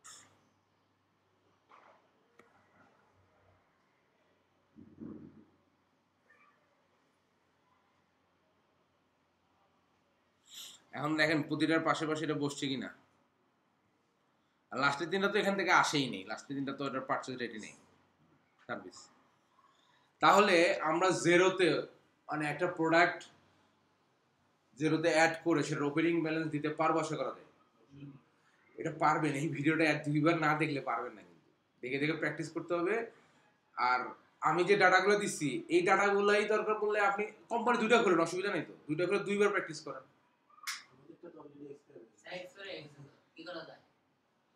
আল্লাহ, এখন কি করবেন বলেন? এক্সপার্ট হয়ে গেছে, টাকা দিয়ে কিনে বুদ্ধি আছে, কোনো সমস্যা নাই। নতুন কোম্পানি খুলবেন, আমি এটার একটা 5-7 মিনিটের ভিডিও আছে কিভাবে নতুন কোম্পানি খুলে। জেরোতে এক নতুন কোম্পানি খোলা মনে করেন যে আপনার শার্টের বাটন লাগানোর মতো সহজ। আচ্ছা, খুবই সহজ জিনিস, দিয়ে দিব, আজকে দিয়ে দিব। এখানে যে কোম্পানি খোলার সময় যে ইনফরমেশন গুলো দিই, একটা প্রোফাইলে কোনো রিপোর্ট দেখা যায় যে আমার পুরোটা মিসিং হচ্ছে কিনা, এরকম সিস্টেম আছে? আলাদা করে দেখা যায় না, ওইটা ওই যে ওই এডিটে যায় দেখতে হবে সব ঠিক আছে কিনা। ও, আরেকটা জায়গায় দেখতে পারবেন না, এই জেরোতে অত ভালো সিস্টেম নাই, কুইক বুক আছে। জেরো অ্যাজ এ সফটওয়্যার হিসেবে খুবই ভালো, চেক এন্ড ব্যালেন্স কুইক বুকের থেকে অনেক বেশি। কিন্তু জেরোর ইন্টারফেস চেহারাটা দেখতে কেমন, প্লাস মার্কেটিং স্ট্র্যাটেজি ভালো না, যার কারণে জেরো পপুলারিটিতে অনেক পিছায়। কিন্তু সফটওয়্যার গুণগত মান যদি বলেন কুইক বুকের থেকে অনেক ভালো সফটওয়্যার, অনেক চেক এন্ড ব্যালেন্স কাজ করতে করতে বুঝতে পারবেন। তাহলে আমরা গত ক্লাসে দেখছি ট্যাক্স, চার্ট অফ অ্যাকাউন্ট। এই ক্লাসে দেখলাম আমরা প্রোডাক্ট অ্যান্ড সার্ভিস। আরেকটা জিনিস দেখবো সেটা হলো কন্ট্যাক্টস। পরের ক্লাস কি বার? পরের ক্লাস কিন্তু রোজার মধ্যে পড়বে। পরের ক্লাস থেকে আমরা চলে যাব হচ্ছে ট্রানজেকশনে। হ্যাঁ, রোজার মধ্যে পড়বে, শনিবার থেকে রোজা। ঠিক আছে, তাহলে 9টা হচ্ছে। আচ্ছা, প্রথম ক্লাসটা আমরা পরে সিদ্ধান্ত নিব। প্রথম ক্লাসটা আমরা রবিবার রাত 9টায় অনলাইনে করব। প্রথম রোজার মধ্যেই সবাই আসলে আচ্ছা, তাহলে শনিবারে করতে পারি কিনা ক্লাসটা সকালে? শনিবারে ছিল, আচ্ছা সকাল 9টা। জি স্যার। সবাই পারবেন তো জয়েন করতে? আমার তো আমি যে টাইমটা বলতেছি শনিবার সকাল 9টায়, এইটা হইলে তো একদম আমার জন্য খুব ভালো হয়। তাহলে এটাই নেক্সট ক্লাসটা তাহলে শনিবারই, হ্যাঁ শনিবার সকাল 9টায় আপনাদের গ্রুপে আমি হচ্ছে ওই যে গুগল মিটের লিংক দিয়ে দিব, সবাই জয়েন করবেন। আমার অনলাইন ক্লাসগুলোও দেখবেন যে সেমই হয়, হ্যাঁ একটা হচ্ছে এখানে আমাকে সামনাসামনি দেখতেছেন, আর একটা হলো সামনাসামনি দেখতেছেন না, বাট আমার এই স্ক্রিনটা এখানে বড় স্ক্রিনে দেখতেছেন, আর একটা হলো আপনার স্ক্রিনে দেখবেন আর কি, আমি কি কাজ করব আপনার স্ক্রিনে দেখবেন। হ্যাঁ হ্যাঁ অনলাইনে আপনার কি অনলাইনে প্রবলেম হয়ে যাবে? না না, প্রথম মানে ফিজিক্যালি যদি হয় সেটা পরেরগুলো করবো, প্রথম ক্লাসটা আমরা অনলাইনে করবো, কারণ প্রথম একটা দুটো রোজায় আসলে এই জার্নি করাটাও একটা টাফ হয়ে যাবে আর কি। ওকে, তাহলে নেক্সট ক্লাসের পরে যদি অনলাইনটা আপনাদের মনে হয় ওকে 1 মাস অনলাইন করা যাবে, 1 মাস হলে 4টা ক্লাস অনলাইন করা যাবে, অনলাইন বুঝতেছি, তাহলে কোনো অসুবিধা নেই। আর যদি না বুঝেন তাহলে আবার ফিজিক্যাল ক্লাসে ফিরে আসবো, সেটা শনিবার সকালে। নেট ইন্টারনেট করে হলো সন্ধ্যাবেলা, বুঝছেন, রাত 9টার ক্লাসটা নিতে যাওয়া খুব প্যারা হয়ে যায়, সকালবেলা নেট ঠিক থাকে। আপনাদের ওই বাকি ব্যাচগুলোকেও শুক্রবার সকালে নিয়ে আসছি অনলাইনে, 5টা ক্লাস হবে হচ্ছে অনলাইন। একটা ওই কাজ করলে ভালো হয় যে লিংকটা যে দিবেন জয়েন করার জন্য এটা আগে ট্রায়াল করা যাবে, কারণ অনেকে ওই সময় আপনি ঢুকে গেছেন ক্লাস করাচ্ছেন আর আচ্ছা প্রথম দিন না ঢুকতে পারেননি আপনি, এর আগে হয়েছে এরকম? না অনেকেরই হয়েছে এরকম এর আগে ঢুকতে পারে না, সেটা একদিন দুজনের প্রবলেমটা হয়েছে, কিন্তু প্রবলেমটা আমাদের এন্ড থেকে ছিল না, অনেকে এরকম হয়েছে। তবে আমি যেটা করবো, আমি 10-15 মিনিট আগে দিব, কেউ কেউ যদি ঢুকতে না পারেন আপনারা গ্রুপে ফেসবুক গ্রুপে লিখবেন যে ভাই আমি ঢুকতে পারতেছি না, অ্যাড করেন। আবার অনেকেই প্রবলেম হয় কি, এই প্রবলেমটা আমি ফেস করি আর কি, ধরেন ক্লাস শুরু হয়ে গেছে, 15 মিনিট হয়ে গেছে, 15 মিনিট পরে সে জয়েন করছে, এখন ক্লাসের ফ্লোতে আমি আর খেয়াল করি নাই, বা এটা আসলে অন্য ট্যাবে থাকি তো খেয়াল করা পসিবল হয় না, তো উনি 10 মিনিট থেকে উনি কেটে দিচ্ছে, উনি তো আমাকে জয়েন করায় না, বুঝছেন। আপনারা যেটা করবেন, যদি কেউ লেট করে ফেলেন তাহলে জয়েনের লিঙ্কটা রিকোয়েস্ট দিয়ে গ্রুপে লিখবেন যে ভাই আমার জয়েন করান, ওটা গ্রুপে লিখলে তাহলে আমার এখানে একটা নোটিফিকেশন আসে, কেউ একজন মেসেজ দিচ্ছে, কি মেসেজ দিচ্ছে, ও আচ্ছা জয়েন করাতে হবে।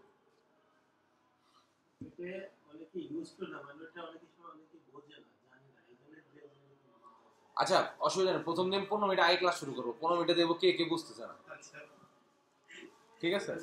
আমি আমার কথাই বললাম মানে আমি ঢুকতে পারলাম না না পারবেন, আমরা 30-35 জন স্টুডেন্ট নিয়ে অনলাইন ক্লাস করাচ্ছি না, সমস্যা নেই।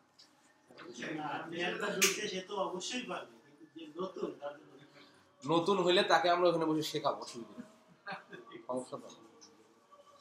আচ্ছা এখন আসেন আরেকটা জিনিস একটু দেখাই, এটা দেখাই ছেড়ে দিব আজকে, সেটা হচ্ছে এই যে কন্ট্যাক্টস দেখেন উপরে, আমরা তো এখন বিজনেস থেকে প্রোডাক্ট এন্ড সার্ভিস অ্যাড করা শিখলাম উইথ কোয়ান্টিটি, তাই না, মানে আইটেম এবং ওপেনিং ব্যালেন্স দুটোই। এখন আসেন এই যে কন্ট্যাক্টসে যদি যাই, একটা আছে all contacts, customer, supplier, employee, মানে এখানে নিজেদের স্টাফদেরকেও কন্ট্যাক্টই বলতেছে, কন্ট্যাক্ট মানে আপনি কার সাথে যোগাযোগ করবেন, ওকে। এখন অল কন্ট্যাক্টে যদি যাই, oh your 30-day trial will expire tomorrow, কালকে এটা শেষ হয়ে যাবে না, না অসুবিধা নাই, আমার এখন মুখস্থ হয়ে গেছে, আমার নতুন কোম্পানি খুলে সব সেট আপ করতে টাইম লাগে 5 মিনিট, আপনাদের এরকম হয়ে যাবে। আচ্ছা দেখেন এখানে কোনো কন্ট্যাক্ট নাই বলে এই চেহারা আসছে, আমার এখানে কিছুই নাই যার কারণে এই চেহারা আসছে। এখন বলতেছে নিউ কন্ট্যাক্ট আর হচ্ছে ইম্পোর্ট কন্ট্যাক্ট। কন্ট্যাক্ট মানে আপনি কাস্টমার যার কাছে বিক্রি করবেন, সাপ্লায়ার আপনার এমপ্লয়ি, সব একসাথেই অ্যাড করতে পারবেন, পরে যার কাছে প্রোডাক্ট বিক্রি করবেন সে অটোমেটিক কাস্টমার লিস্টে চলে যাবে, যার কাছ থেকে প্রোডাক্ট কিনবেন সে অটোমেটিক সাপ্লায়ার লিস্টে চলে যাবে, আর যাকে বেতন দিবেন সে অটোমেটিক এমপ্লয়ি হিসেবে ট্রিট করবে, ওকে। তাহলে আমরা ম্যানুয়াল একটা অ্যাড করা দেখি, নিউ কন্ট্যাক্ট, ইম্পোর্টে পরে যাব, আগে নিউ কন্ট্যাক্টটা ম্যানুয়াল অ্যাড করে দেখি। এখানে দেখেন, এখানে বলতেছে কন্ট্যাক্ট নেম, পাশে লেখা রিকোয়ার্ড, মানে এটা লাগবে। আর দেখেন উপর থেকে নিচে যত যা আছে কোনোটাতে কোনো রিকোয়ার্ড বা স্টার বা কোনো চিহ্ন দেওয়া নাই। তার মানে কন্ট্যাক্টের নাম থাকলে বাকি কোনো কিছু না দিলেও চলবে, আর বাকি সব ফিল আপ করছেন কিন্তু নাম দেন নাই, চলবে না। ওকে, এখন এগুলো এত কিছু, অনেক কিছু দেওয়া আছে। যদি হ্যাঁ না, প্রয়োজনের বিষয় না, বিষয়টা হলো ক্লায়েন্ট যদি আপনাকে দিতে পারে তাহলে আপনি দিবেন, আর যদি না দিতে পারেন তাহলে আপনি বানাই দিবেন নাকি? কিন্তু ক্লায়েন্ট যদি নামও না দিতে পারে তাহলে আপনি কেমনে বুঝবেন ওটা কোন কাস্টমার বা কোন সাপ্লায়ার কি হবে? নাম লাগবে, নাম লাগার পর বাকি ইনফরমেশন যতটুক দিল অতটুক দিয়ে আপনি তুলে দেবেন। ওকে, তাহলে দেখেন প্রথম ইনফরমেশন আমাকে বলতেছে কি, ক্লায়েন্ট কন্ট্যাক্ট নেম, আমি দিলাম কন্ট্যাক্ট নেম সান ইন্টারন্যাশনাল। এইভাবে কন্ট্যাক্ট নেম হতে পারে, অথবা ব্যক্তির নামও হতে পারে, আব্দুল কাদের, আব্দুল খালেক হতে পারে। ওকে, দেওয়ার পর যদি ধরেন আপনি এই কোনোটাই ফিল আপ করলেন না, শুধু সেভ অ্যান্ড ক্লোজ দিয়ে দিলেন, কন্ট্যাক্ট কিন্তু অ্যাড হয়ে যাবে।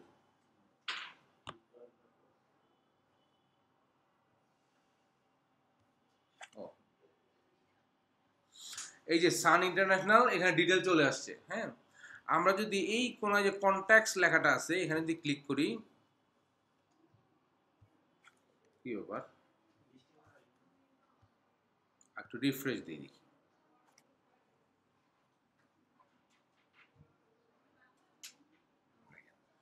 আমাদের তাহলে কন্ট্যাক্ট লিস্টে এখন কিছুই ছিল না, এখন কি আসলো, সান ইন্টারন্যাশনাল চলে আসছে, যদিও ভিতরে কোনো ইনফরমেশন নেই, নাম থাকলেই চলবে। ওকে, এখন ধরেন এই যে নিউ কন্ট্যাক্টে,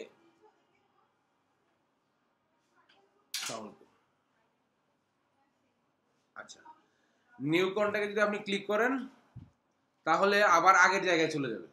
এইভাবে একটা একটা করে আপনি অ্যাড করতে পারবেন।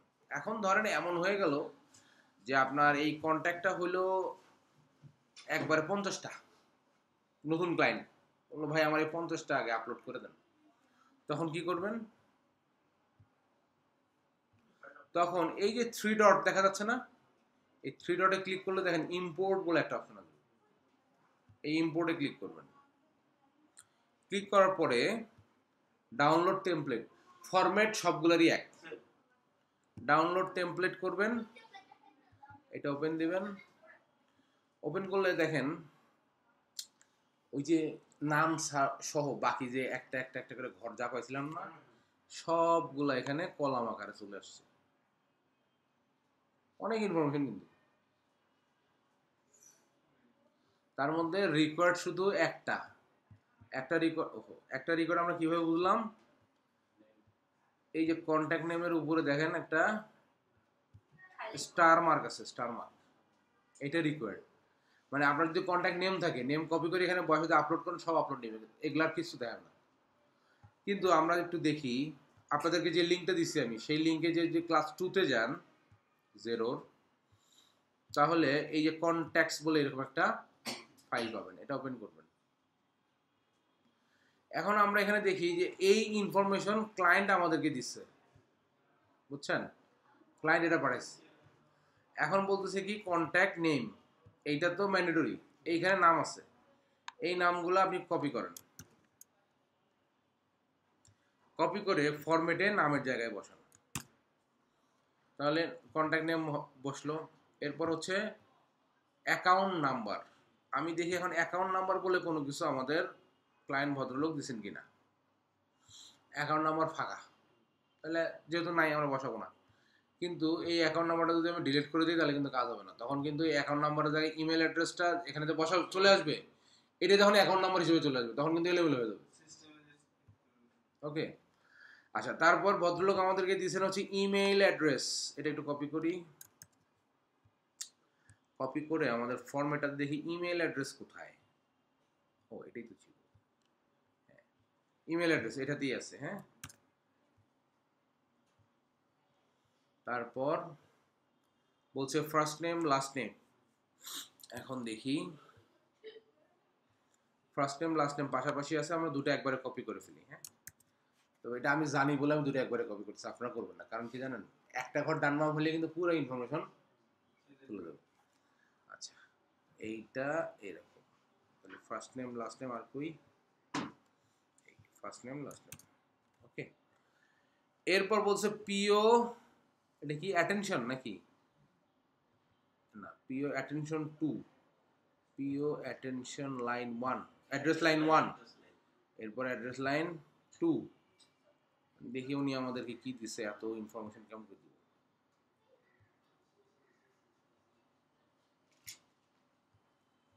দেখেন পিও উনি দিছে একটা, পিও অ্যাড্রেস লাইন 1, তাহলে আমরা এটা কপি করি, কপি করে পিও অ্যাড্রেস লাইন 1 এ বসে,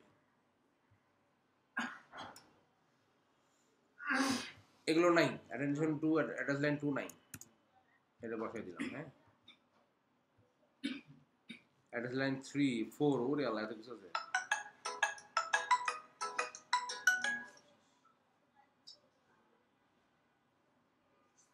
আসসালামু আলাইকুম, আসসালামু আলাইকুম, আরো 15 মিনিট লাগবে। ওকে, হ্যাঁ হ্যাঁ ওকে, ওকে। তাহলে পিও সিটি রিজিয়ন এগুলো আছে, এখন দেখি ওনারা এগুলোর মধ্যে কোনটা দিচ্ছেন। পিও সিটি, সিটি আছে, পোস্টাল কোড আছে, কান্ট্রি আছে। আচ্ছা, তার মানে কি ক্লায়েন্ট আমাদেরকে যা যা ইনফরমেশন দেবে সেগুলো থেকে দেখে দেখে বসাতে হবে। পিও সিটি আছে, পিও রিজিয়ন কিন্তু আমার ওখানে নাই, পোস্টাল কোড আছে, পোস্টাল কোডটা দেখি,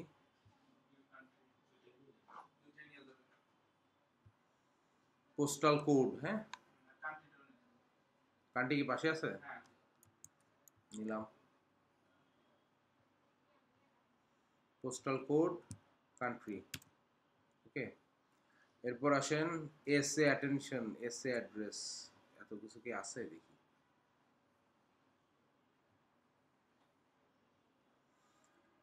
কিছুই নেই, এসএ পোস্টাল কোড আছে সরাসরি, তাই তো, postal code, SA postal code না এটা, পোস্টাল কোড,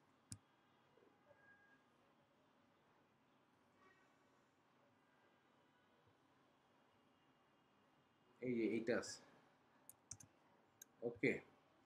এরপর কি আছে, হ্যাঁ পোস্টাল কোডের পর phone number, fax number, mobile number, তিনটা একসাথে, তিনটা কপি করে দেখি পাশাপাশি থাকার কথা, ফোন ফ্যাক্স মোবাইল,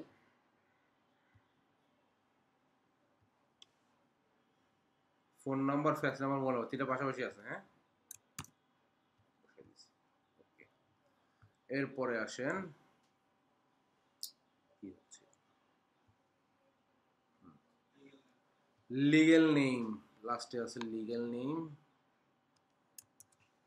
আমরা একটু দেখি লিগ্যাল নেম কই আছে, এটাই তো ছিল, bank account, tax number, legal name, ঠিক আছে। তাহলে যে কটা ইনফরমেশন কাস্টমার আমাকে দিচ্ছে সেই কটা ইনফরমেশন আমি এখানে বসাই দিলাম। আপনি যদি কাস্টমার না বুঝে আপনি টেমপ্লেট ডাউনলোড করে পাঠিয়ে দিতে পারেন, যে এখানে যা যা তোমার কাছে আছে এগুলো ফিল আপ করে পাঠাও। ছিল ভাই, এখানে ওই যে অ্যাকাউন্ট নেমের সাথে থেকে কোড লাগবে না, খালি এখানে কোথায় হিট করতে হবে, অ্যাকাউন্ট নেমের সাথে অ্যাকাউন্ট নেম দিলাম, হ্যাঁ। এই যে না না না না, ওইটা তো আলাদা জিনিস, প্রোডাক্টের আলাদা জিনিস, এখানে কোড লাগবে না, এটা হলো তো কন্ট্যাক্ট। এখানে আমি ঠিক করে দিব যে অমুক ব্যক্তির এই ট্রানজাকশন লিংক করে দিলেই তো আপনার কোড অটোমেটিক চলে যাবে ওখানে, এর কোড লাগবে না। তাহলে এইটা আমরা সেভ করি,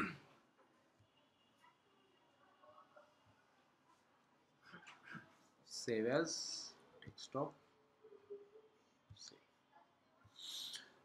মূল জিনিসটা হচ্ছে ক্লায়েন্টের দেওয়া ইনফরমেশন থেকে আমাদের ফরম্যাটে বসানো, আর ফরম্যাট দিয়ে যদি ক্লায়েন্টকে পাঠান যে ভাই তোমার কী কী আছে এর মধ্যে সেগুলো দাও, ও দিয়ে দিলে চেক করবেন, ও কিন্তু আবার ধরেন যে ইমেল অ্যাড্রেস জায়গায় ফোন নাম্বার বসে দিতে পারে, চেক করে নিয়ে তারপর আপলোড করবে। আচ্ছা, এতক্ষণ যা করলাম, এখন সিলেক্ট ফাইল দেই, সিলেক্ট ফাইল দিয়ে ডেস্কটপে যাই, ডেস্কটপে দিয়ে যে টেমপ্লেট কন্ট্যাক্ট ওপেন করলাম, ওপেন করে এটাকে দিব নেক্সট করে এখানে কমপ্লিট ইম্পোর্ট।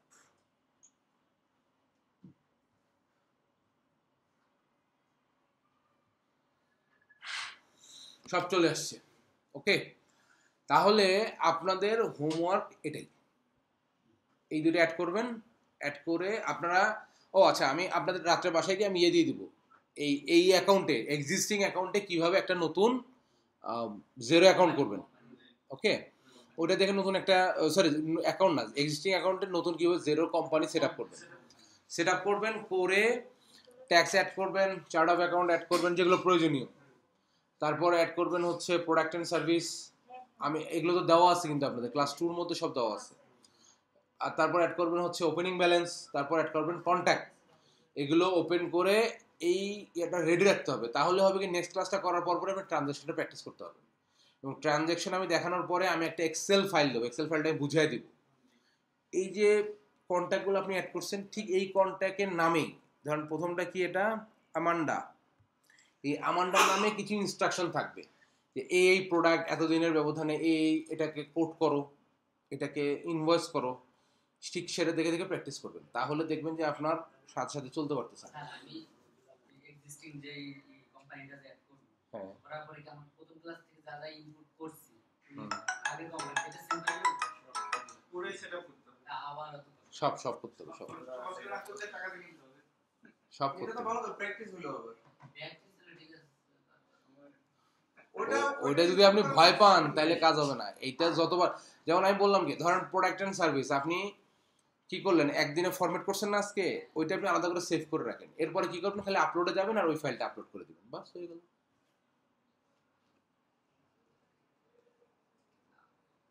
বুঝছেন? এরপরে যেটা আমরা করব এই মাসের মধ্যে আমাদেরই শেষ হয়ে যাবে, জিরো শেষ। হ্যাঁ, শেষ হয়ে যাবে কোম্পানি আপনার আমি জানেন, আমি যখন কুইক বুক শিখছি বা জেরো শিখছি, আমার অ্যাকাউন্ট ছিল কমপক্ষে 10টার উপরে। আমি সঙ্গে প্রতিদিন খুলতাম আর প্রতিদিন একটা নতুন করে সেট আপ করতাম। এরকম না করলে, এটা যদি এই কাজ করতে যদি আপনি ভয় পান, কারণ এটা হচ্ছে কি আপনার রেগুলার কাজের মধ্যে, এই কাজ করতে ভয় পেলে চলবে না। স্যার ওখানে দেখানো হচ্ছে যে অ্যাড্রেস লাইন 1 2 3, তো আমার যদি আর এক্সট্রা থাকে তখন বসাবেন, কপি করে বসাই দিবেন। আবার আলাদা করে মানে অ্যাড্রেস লাইন 1 2 3 এর পরে যদি আরো থাকে, হ্যাঁ না 3টার পরে কিছু দিতে পারবেন না। আপনি ওখানে কলাম অ্যাডও করতে পারবেন না, কলাম ডিলিটও করতে পারবেন না। আমি এটাই জানি। শুধু ইনফরমেশন ইনপুট দিতে হবে। হুম ইনফরমেশন ইনপুট দিতে হবে। হুম ওখানে যে কটা হেডিং আছে ওই হেডিং স্যার হ্যাঁ। কুইকবুকে অথবা জিরোতে আমি যে মেইল অ্যাড্রেসটা দিয়ে খুলবো, তো ট্রায়াল তো 30 দিনের থাকবে। ওটা যদি ট্রায়ালটা শেষ হয়ে যায়, তাহলে সেম মেইল আইডি দিয়ে আমি আবার ওটা ওপেন করতে পারবো না, আমাকে নতুন মেইল আইডি দিয়ে করতে হবে? কিছুই করতে হবে না। কিছু করতে পারবো না। আপনার ইমেল দিয়ে যেটা খুলছেন ওটা হচ্ছে আপনার অ্যাকাউন্ট। এই অ্যাকাউন্ট হচ্ছে লাইফ টাইম। এই অ্যাকাউন্ট কখনো আপনার ইমেল আইডি এবং পাসওয়ার্ড লাইফ টাইম থাকবে। মাঝখান থেকে এক্সপায়ার হয়ে যাবে হচ্ছে আপনার কোম্পানি। এই কোম্পানিটা এক্সপায়ার হয়ে গেলে কোম্পানি ওই এক্সিস্টিং অ্যাকাউন্টে আপনি কোম্পানি কিভাবে নতুন করে খুলবেন এটার ভিডিও আজকে দিয়ে দিব। দুটো সিস্টেমই মানে কুইকবুকে সেম অ্যাকাউন্ট, ইমেল আইডি এবং পাসওয়ার্ড লাইফ টাইম, এটার কোনো ঝামেলা নেই। আর হচ্ছে আপনার কোম্পানি 1 মাস পর পর এক্সপায়ার হয়ে যাবে, নতুন একটা কোম্পানি খুলবেন। এই যে যেগুলো আমি এখন দেখাচ্ছি, এগুলো আপনি আলাদা একটা ফোল্ডার করবেন, আপলোড কি করবেন এই ফোল্ডার করে রেখে দিবেন। পরবর্তীতে আপনাকে এই ফরম্যাট তো আর করতে হবে না, একবারই করে রাখবেন। এটা খালি নতুন কোম্পানি খুলবেন আর আপলোডে যাবেন, ফাইল সিলেক্ট করবেন, আপলোড দিয়ে দেবেন। বললাম তো 5 মিনিট লাগবে না আপনার কাজ করতে। এবং এই কাজ ভয় পেলে চলবে না কিন্তু, হ্যাঁ এটা গেল আবার করবো, কি হবে মানে এগুলো হচ্ছে রেগুলার কাজের অংশই থাকবে না। এইটা আপনি অ্যাটলিস্ট 4-5টা কোম্পানি খুলে ফেললে তখন দেখবেন যে আপনার কাছে এটার কিছু মনে হয় না। বুঝছেন? তো ঠিক আছে, আজকের ক্লাস শেষ। আমরা নেক্সট